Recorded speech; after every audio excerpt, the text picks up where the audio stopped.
Hello scholars. हमारा next topic है where do micro organisms live.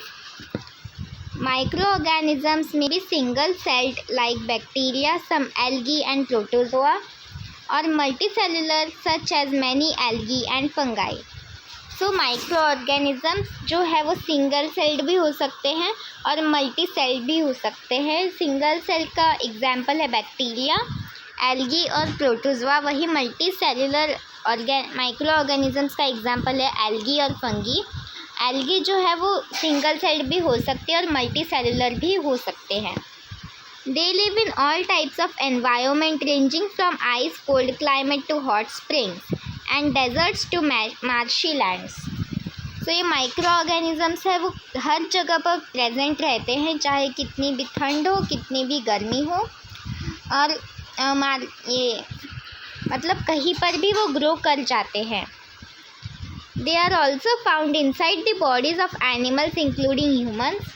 और साथ ही ये बहुत सारे एनिमल्स की बॉडी में भी प्रेजेंट होंगे, जैसे कि डॉग्स, कैट्स और ह्यूमन्स में भी प्रेजेंट होते हैं माइक्रो ऑर्गेनिजम्स।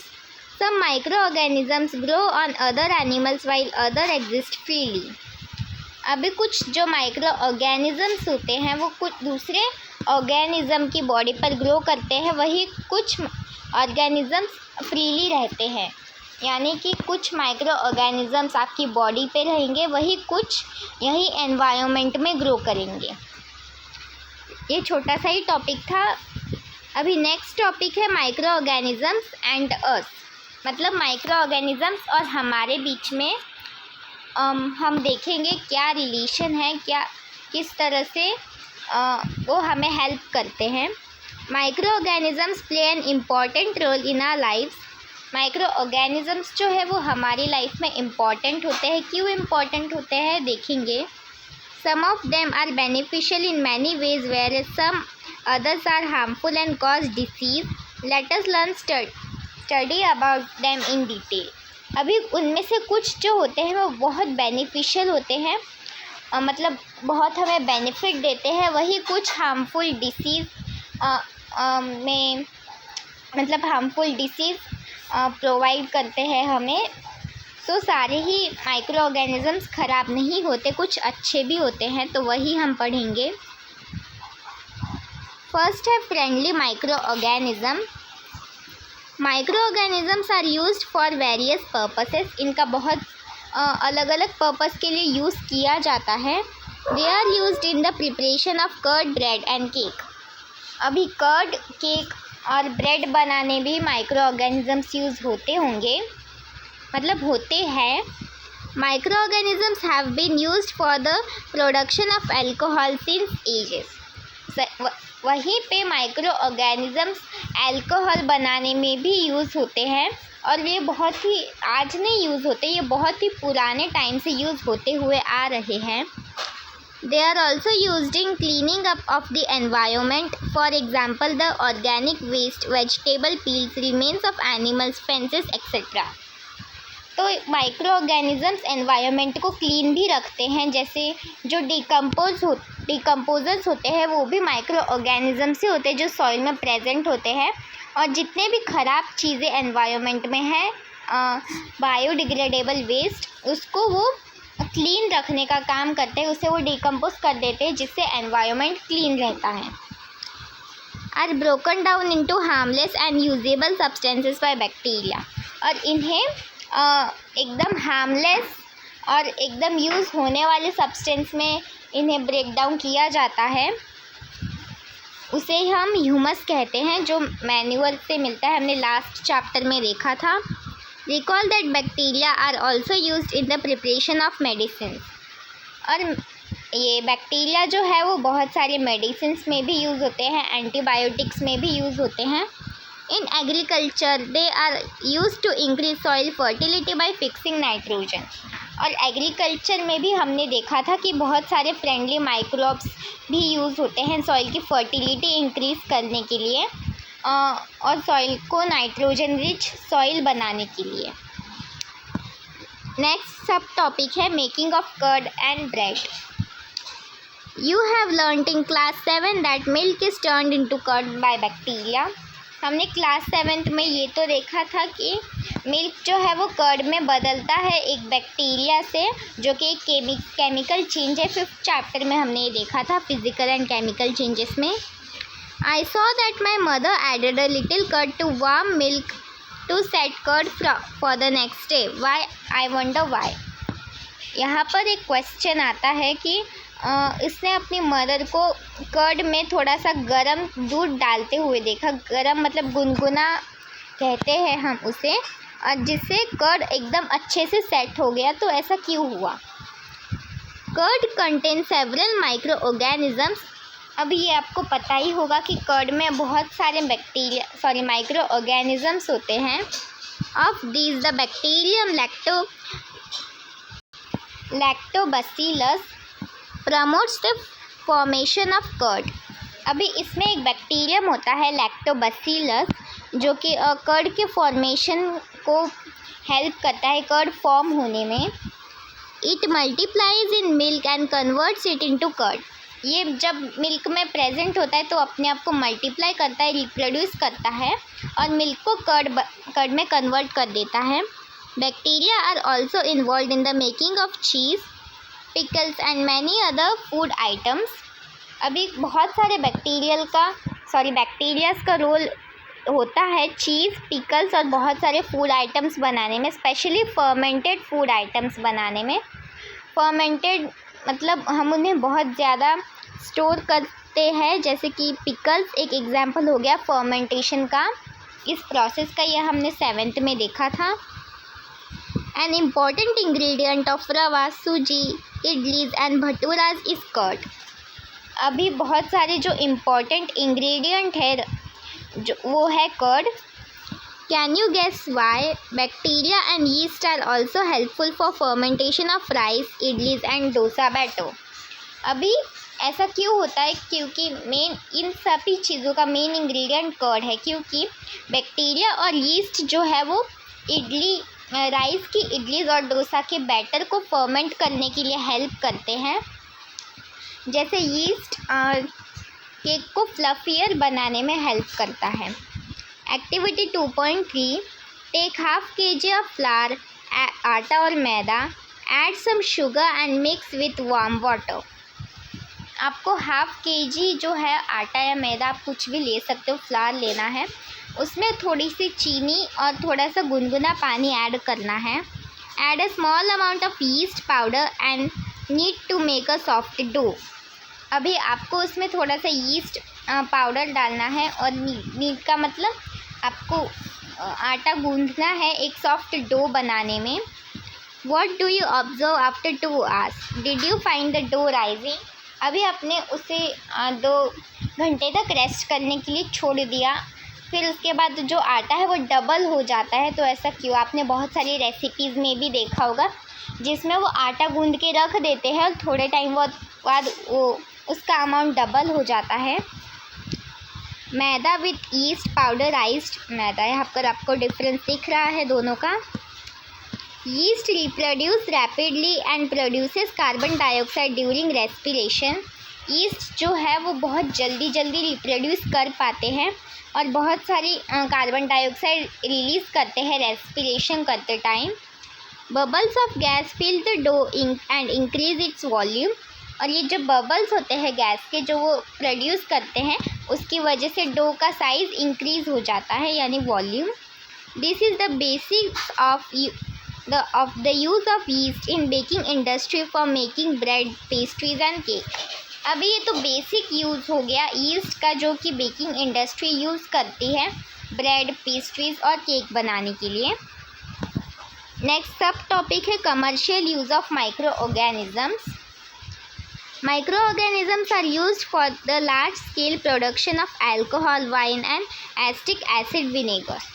अभी माइक्रो ऑर्गेनिजम्स है उनका बहुत ज़्यादा लार्ज अमाउंट में यूज़ होता है अल्कोहल, वाइन और एसिटिक एसिड यानी कि विनेगर बनाने में। Yeast is used for commercial production of alcohol and wine. Yeast को कमर्शियल प्रोडक्शन के लिए भी यूज़ किया जाता है अल्कोहल और वाइन के। For this purpose, yeast is grown on natural sugars present in grains like barley, wheat, rice, crushed fruit juices, etc. और इसीलिए जो यीस्ट जो है उन्हें नेचुरल शुगर यानी कि ऐसी चीज़ें जो नेचर से ही स्वीट होती है उनके ऊपर ग्रो किया जाता है, जैसे कि बार्ली, व्हीट, राइस और crushed fruit juices. Again activity 2.4, take up 1500 ml beaker filled up to 3/4 with water. आपको 1500 ml का बीकर लेना है और उसे 3/4 वाटर से फिल कर लेना है। Dissolve 2-3 teaspoon of sugar in it, add a half spoon of yeast powder to the sugar solution. आपको उसमें जो है 2-3 टेबलस्पून शुगर डालनी है डिज़ोल्व होने के लिए, और आधा चम्मच यीस्ट पाउडर डालना है शुगर सॉल्यूशन में। Keep it covered in a warm place for 4 to 5 hours। Now smell the solution, can you get a smell. आपको उसे कवर्ड रखना है 4 to 5 hours के लिए। स्मेल करके देखना है क्या उसमें से स्मेल आ रही है। This is the smell of alcohol as sugar has been converted into alcohol by yeast. अब ये आपको प्रोसेस दिया है कैसे अल्कोहल जो है वो ईस्ट की हेल्प से मतलब अल्कोहल बनाने में यूज़ हुआ है इसका। और ये जो स्मेल है वो अल्कोहल की है, जो शुगर को अल्कोहल में कन्वर्ट करने के लिए यूज़ होता है, ईस्ट करता है ये। This process of conversion of sugar into alcohol is known as fermentation. और यही जो प्रोसेस है जिसमें शुगर जो है वो अल्कोहल में कन्वर्ट होती है उसे फर्मेंटेशन कहते हैं। लुईस पास्चर डिस्कवर्ड फर्मेंटेशन इन 1857। अब ये एग्ज़ाम में आ सकता है, इम्पॉर्टेंट है कि लुईस पास्चर ने पहली बार 1857 में फर्मेंटेशन इस प्रोसेस को डिस्कवर किया था। Medical use of micro organisms. अभी माइक्रो ऑर्गेनिजम्स का मेडिकल में भी बहुत यूज़ है। Whenever you fall ill, the doctor may give you some antibiotic tablets, capsules or injections such as of penicillin। जब भी आप बीमार पड़ते हो तो डॉक्टर आपको कुछ एंटीबायोटिक सजेस्ट करते हैं, कैप्सूल, एंटीबायोटिक टैबलेट्स, इंजेक्शंस देते हैं। एग्जाम्पल के लिए पेनिसिलिन ये हो गया।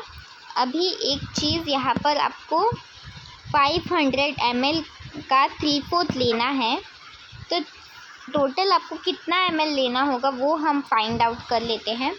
तो सबसे पहले 500 ऑफ 3/4, ऑफ का मतलब मल्टीप्लिकेशन होता है, इसीलिए 500 मल्टीप्लाइड बाय 3/4, यहाँ पर अपॉन में 1 आ जाएगा, जिसका आंसर होगा ये 0 एज इट इज।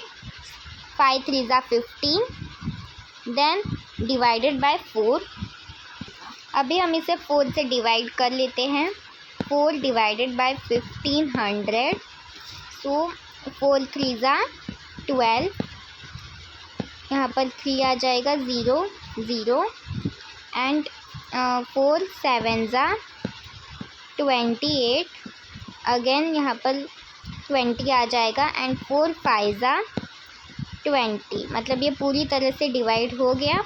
मतलब आपको इन टोटल 375 ml चाहिए होगा वाटर बीकर में डालने के लिए। ये सिंपल एक्सप्लेनेशन था ताकि आपको करेक्ट क्वांटिटी मिल जाए। वापस से आ जाते हैं हमारे टॉपिक पर। The source of this medicine is micro organism. और ये मेडिसिन जो है वो मोस्टली माइक्रो ऑर्गेनिज्म से ही ऑब्टेन होती है। These medicines kill or stop the growth of the disease causing microorganisms। और ये जो मेडिसिन होती है वो डिसीज़ फैलाने वाले माइक्रो ऑर्गेनिजम्स को स्टॉप करती है, उनकी ग्रोथ को, और उन्हें मार देती है। तो ये बहुत ही एक इंटरेस्टिंग टॉपिक होगा, क्योंकि माइक्रो ऑर्गेनिज्म से ही हम माइक्रो ऑर्गेनिजम्स को स्टॉप कर रहे हैं, उन्हें मार रहे हैं। तो ये बहुत ही फैसिनेटिंग प्रोसेस है। सच मेडिसिन्स आर कॉल्ड एंटीबायोटिक्स। और इन्हीं मेडिसिन्स को हम एंटीबायोटिक्स के नाम से जानते हैं। These days a number of antibiotics are being produced from bacteria and fungi. और आजकल के दिनों में बहुत सारे जो एंटीबायोटिक्स है वो बैक्टीरिया और फंगाई से ही हमें मिल रहे हैं. Streptomycin, tetracycline and erythromycin are some of the commonly known antibiotics which are made from fungi and bacteria. So ये थोड़े से नाम आपको न्यू लग रहे होंगे, लेकिन आपको ये लर्न करने होंगे क्योंकि एंटीबायोटिक्स के एग्जाम्पल एग्ज़ाम में आ सकते हैं पूछने के लिए. अगेन हमें एक बॉक्स मिल जाता है. In 1929 Alexander Fleming was working on a culture of disease causing bacteria.